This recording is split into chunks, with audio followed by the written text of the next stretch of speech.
On May 7, 1931, the most sensational moment New York City had ever known had come to its climax. After a week of search, two-gun Crowley the killer, the gunman who did not smoke or drink, was at bay, trapped in his sweetheart apartment on West End Avenue. 150 policemen and detectives laid siege to his top-floor hideaway. They chopped holes in the roof. They tried to smoke out Crowley, the cop killer, with tear gas. Then they mounted their machine gun on surrounding building, and for more than an hour, one of New York fine residential area river betrayed with the crack of pistol fire and the rat-tat-tat of machine gun. Crowley, crouching behind a overstuffed chair, fired instantly at the police.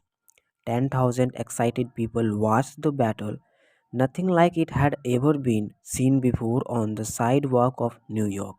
When Crowley was captured, Police Commissioner E.P. Mulroney declared that the two-gun desperado was one of the most dangerous criminals ever encountered in his history of New York. He will kill, said the commissioner, at the drop of a feather. But how did the gun Crowley regard himself? We know because while the police were firing into his apartment, he wrote a letter addressed to whom it may concern. And as he wrote, the blood flowing from his wound left a crimson trail on the paper. In this letter, Crowley said, "Under my coat is a very hard but a kind one that would nobody harm." A short time before this, Crowley had been having a nicking party with his girlfriend on a country road out on Long Island. Suddenly, a policeman walked up to the car and said, "Let me see your license." Without saying a word, Crowley drew his gun and cut the policeman down with a shower of lead. As the dying officer fell, Crowley leaped out of the car, grabbed the officer's revolver, and fired another bullet into the prostrate body.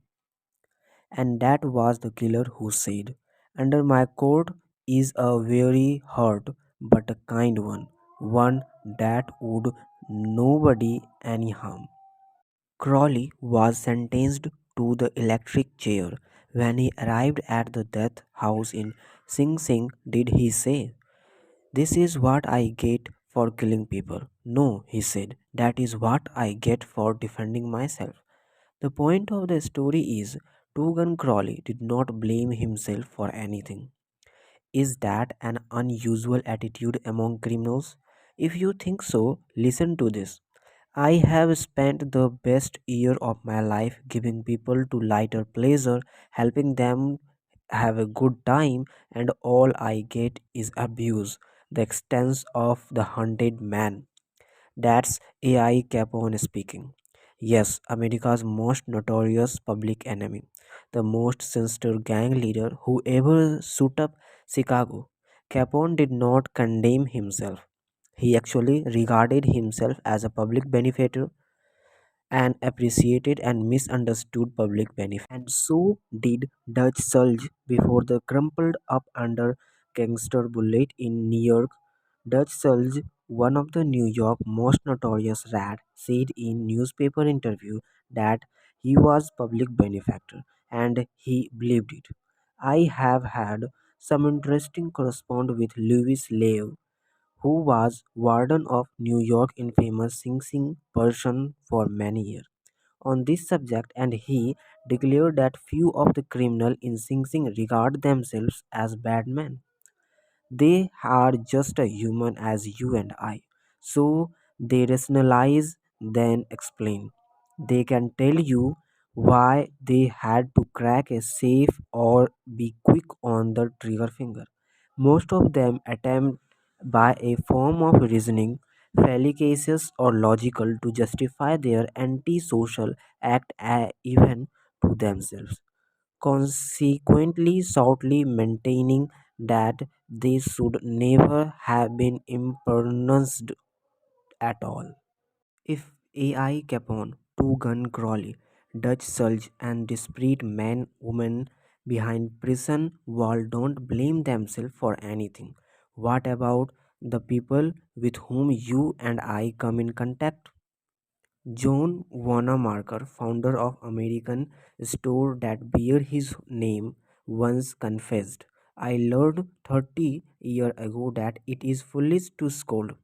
I have enough trouble overcoming my own limitation without fretting over the fact that God has not seen fit to distribute evenly the gift of intelligence. Wanamaker learned this lesson earlier, but I personally had to blunder thought this old world for a 30 of a century before it even began to dawn upon me that 99 times out of 100 people don't criticize themselves for anything, no matter how wrong it may be.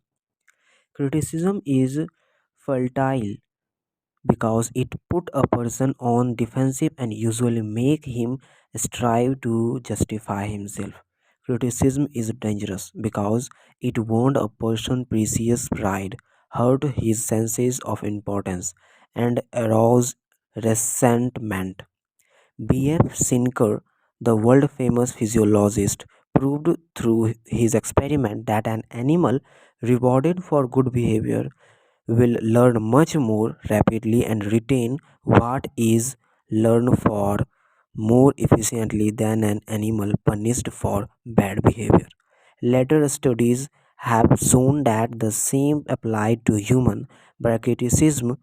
We do not make lasting change and often incur resentment.